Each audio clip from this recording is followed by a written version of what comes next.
ಅವ್ರ ಆಫೀಸ್ಗೆ ಹೋದಾಗ ಅಲ್ಲಿ ಅವರು ಸ್ವಾಗತ ಮಾಡೋದೇನು ಎಂದ ಅಪಾಯಿಂಟ್ ಆದ ದಿವಸ ರಿಟೈರ್ಮೆಂಟ್ ಆಕೈತಿ ನೋಡ್ರಿ.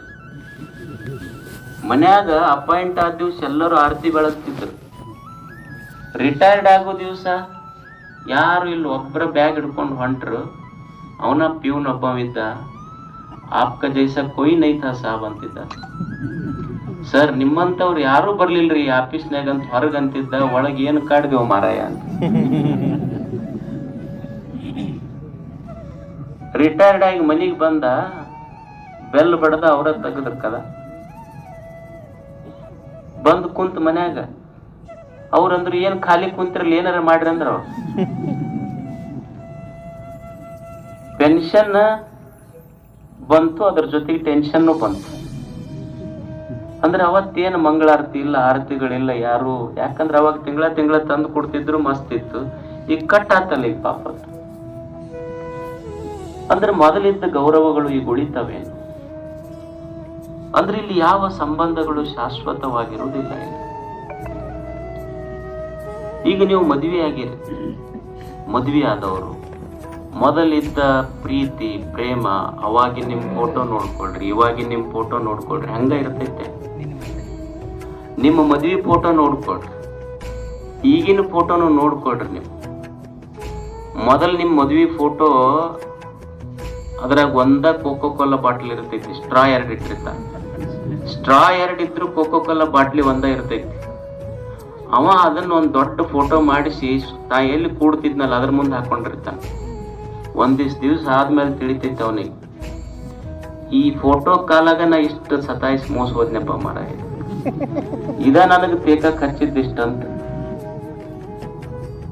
ಅಂದ್ರೆ ಉಳ್ದೈತೇನದು ಮೊದಲಿಂದು. ಅಂದ್ರೆ ಸಂಬಂಧಗಳು ವ್ಯತ್ಯಾಸ ಆಗ್ತಾವ, ಶರೀರ ಸೊರಗ್ತೈತಿ, ಸಂಬಂಧಗಳು ವ್ಯತ್ಯಾಸ ಆಗ್ತೈತಿ, ಗೌರವಗಳು ಹೆಚ್ಚು ಕಡಿಮೆ ಆಗ್ತಾವ. ಸಾವು ಬರುವುದೇ ಇಲ್ಲ ಜೀವನದೊಳಗೆ. ನಾವೇನಂತೀವಿ ಅಂದ್ರ ನಮ್ಮ ಸಂಪತ್ತು ಹೋಗಬಾರ್ದು, ನಮ್ಮ ಅಧಿಕಾರ ಹೋಗಬಾರ್ದು, ನಮ್ಮ ಸಂಬಂಧಗಳು ಹೋಗಬಾರ್ದು, ನಮ್ಮ ಹೊಲ ಹೋಗಬಾರ್ದು, ನಮ್ಮ ಮನಿ ಹೋಗಬಾರ್ದು ಅಂತ ನಾವು ಅಂತೀವಿ. ನಾವೇನಂತಿರ್ತೀವಿ, ನನ್ನ ಹೊಲ ನನ್ನ ಬಿಟ್ಟು ಹೋಗಬಾರ್ದು, ನನ್ನ ಮನಿ ನನ್ನ ಬಿಟ್ಟು ಹೋಗಬಾರ್ದು, ನಮ್ಮ ಸಂಬಂಧಿಕರು ನನ್ನ ಬಿಟ್ಟು ಹೋಗಬಾರ್ದು, ನಮ್ಮ ಅಧಿಕಾರ ನಮ್ಮನ್ನು ಬಿಟ್ಟು ಹೋಗಬಾರ್ದು. ಸಾವಂತಿರ್ತೈತಿ, ನಾನು ಇವನಿಗೆ ಬಿಟ್ಟು ಹೋಗಬಾರ್ದು ಅಂತ ಅದು ಅಂತಿರ್ತೀವಿ. ಎಲ್ಲ ಇದು ಜೀವನದಲ್ಲಿ ಬರುವುದೇ ಇದು. ಅಂದ್ರ ಈ ಜಗತ್ತು ಇರುವಂತೆ ನಾವು ತಿಳ್ಕೊಬೇಕಷ್ಟೆ.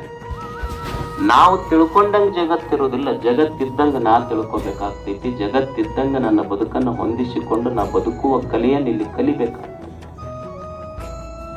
ಮತ್ತೆ ಜಗತ್ ಹಿಂಗೈತಿ ಅಂದ ಮೇಲೆ ಮನಸ್ಸಿಗಂತೂ ತಾಪ ಕೊಡ್ತೈತಿ. ಇದಕ್ಕೆ ತಾಪ ಕೊಡ್ತೈತಿ ಇದು ಅಂದ್ರ ನಾನು ಹಿಂಗಿರಬಾರ್ದಂತೀನಿ, ಅದು ಹಂಗಿರುವುದಿಲ್ಲ. ನನ್ನ ಇಚ್ಛೆಯ ಪ್ರಕಾರ ಈ ಜಗತ್ತು ಜೀವನ ಇರದೇ ಇದ್ದದ್ದಕ್ಕಾಗಿ ನನಗಿದು ತಾಪ ಕೊಡಕ್ ಶುರು ಮಾಡುತ್ತೈತಿ. ತಾಪ ಕೊಟ್ಟು ಕೂಡಲೇ ನಾ ಅಂತೀನಿ ಇದು ಸಂಸಾರ ಸಾಕಾಗೈತ್ರಿ, ಮನಿ ಸಾಕ್, ಸಂಸಾರ ಸಾಕ್, ಎಲ್ಲರ ಹಿಮಾಲಯಕ್ಕೆ ಹೋಗ್ಬೇಕಂತೀನಿ ನೋಡ್ರಿ ಅಂತ. ಏನ್ ಹಿಮಾಲಯಕ್ಕೆ ಹೋದ್ರೆ ತಾಪ ಕಡಿಮೆ ಆಗ್ತೈತೆ? ಮನುಷ್ಯ ಮಾಡಬೇಕಾಗಿದ್ದೇನು ಜಾಣತನದಿಂದ ಬದುಕಬೇಕಿಲ್ಲ ಅಷ್ಟೇ. ಪ್ರಪಂಚ, ವ್ಯವಹಾರ, ಹೆಂಡತಿ, ಮಕ್ಕಳು, ಸಂಸಾರ ಬಿಟ್ಟು ಹೋಗೋದಲ್ಲ.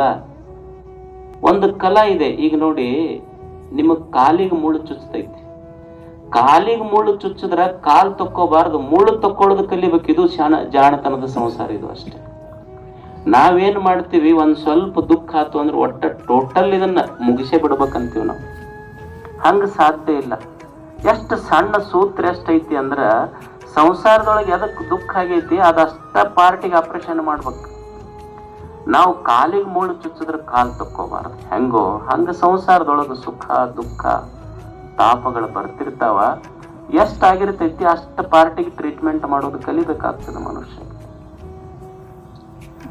ನಮಗಿದು ದುಃಖ ತಾಪಗಳು ಯಾಕಾತಂದ್ರ ಈ ಪ್ರಪಂಚದ ಮ್ಯಾಲಿನ ನಮ್ಮ ಮೋಹ ಐತಲ್ಲ, ಮೋಹ, ಆ ಮೋಹ ತಾಪ ಕೊಡಕತ್ತ.